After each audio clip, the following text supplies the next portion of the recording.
Welcome to Penrose Learning, where we make understanding easy. You start by preparing the files and choosing the right tool.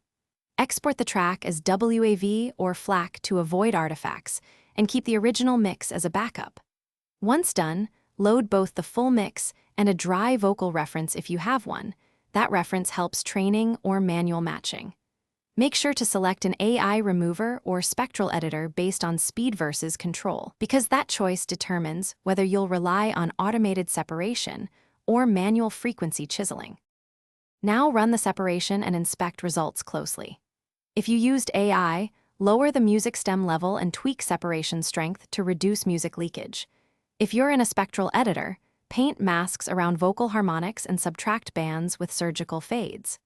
Once you see residual music, use parametric EQ and gating to target problem frequencies, and apply transient shaping to restore natural consonants. Make sure to compare against your dry reference while adjusting to preserve clarity and timing.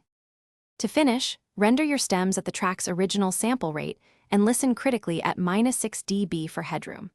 Once done, apply light de-esser and gentle reverb to glue the vocal if it sounds too dry, and export a conservative and an aggressive removal to compare.